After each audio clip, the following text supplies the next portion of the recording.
when you put your money in the bank, it's not your money anymore. It's the bank's money, and they'll give it to you if they feel like it. And sometimes they don't. And that comes as a shock to most people. In the United States, we have a couple particular laws. They'll give it to you. They'll file what's called a CTR, currency transaction report. It goes to something called the Financial Crimes Enforcement Network, FinCEN, down near Washington. So the word crime is in the title of the agency. You'll be put in a file, a couple of drawers down from Osama bin Laden, as the case may be.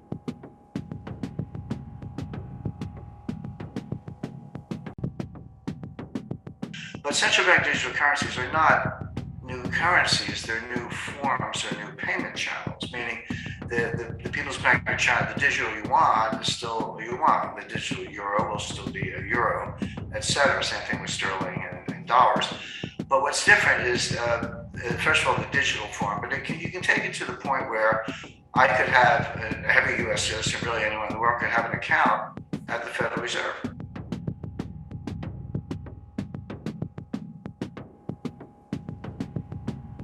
First question I want to ask you is, why has this happened? And secondly, where do we go with this? Is this something that's going to be rolled out even more? Yes, I think that, first of all, your description is correct, James. There is a war on cash, if you want to use that phrase, but certainly governments around the world are doing everything possible to suppress and diminish the use of cash. So that's just a fact. Taking it a step further, where you're going with that, where do you want to end up? The answer is a completely digital world. We're just about there already, by the way. The last U.S. Treasury bond that was issued in paper format, I believe it was 1979, so maybe someone's grandmother has one in her attic with some little coupons attached, but the treasury market has been completely digital since 1980. The overwhelming majority of payments are all digital. You get your paycheck or royalties or whatever it is, it's all wired to your bank account, et cetera. We use credit cards, debit cards. So that's all digital already, but there is cash still around, and people use it. I tell people, when you put your money in the bank, it's not your money anymore. It's the bank's money, and they'll give it to you if they feel like it, and sometimes they don't. And that comes as a shock to most people. In the United States, we have a couple particular laws. And you say, well, okay, I can work around that. I'll just get 9,000 because 10,000 is the trigger. We'll do that twice in a row. That's a suspicious activity. And they file what's called a suspicious activity report, SAR, because you look like you're structuring. In the drug smuggling days, well, I guess we're still here, they call it smurfing, but basically breaking up the withdrawals into small pieces below the 10,000 threshold. Well, they catch that. It's all automated, of course, and they'll file a report for that. If let's say you have 100,000 in the bank. Okay, so you go down and say, well, I'd like 100,000 in cash, please. Just stacks of $100 bills, put it in a briefcase. They'll tell you to come back. They'll tell you to make an appointment. We don't have that much cash.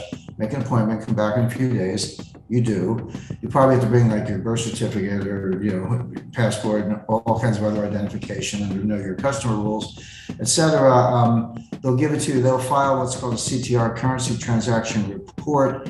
It goes to something called the Financial Crimes Enforcement Network, FinCEN, down near Washington. So the word crime is in the title of the agency. You'll be put in a file, a couple of drawers down from Osama bin Laden, as the case may be. So this is, I'm sure other countries around the world, UK and others, have similar rules. So the war on cash is real. They're moving forward. The one facet of that, it's a different topic but related, are central bank digital currencies. There's a lot of confusion about that for two reasons. One, people say, oh, they're cryptocurrencies. Well, they're actually not cryptocurrencies. They don't have to be on a blockchain. Everything's a ledger of some kind. It doesn't have to be a blockchain. The message traffic is encrypted, but I always say the original cryptocurrency is the US dollar because all that message traffic, it is digital and it is encrypted. So why isn't it a cryptocurrency? Well, it's not the way most people understand cryptocurrencies. But central bank digital currencies are not new currencies, they're new forms or new payment channels, meaning the People's Bank of China, the digital yuan is still a yuan, the digital euro will still be a euro, etc. Same thing with sterling and dollars. But what's different is, first of all, the digital form, but you can take it to the point where I could have every U.S. citizen, really anyone in the world, could have an account at the Federal Reserve.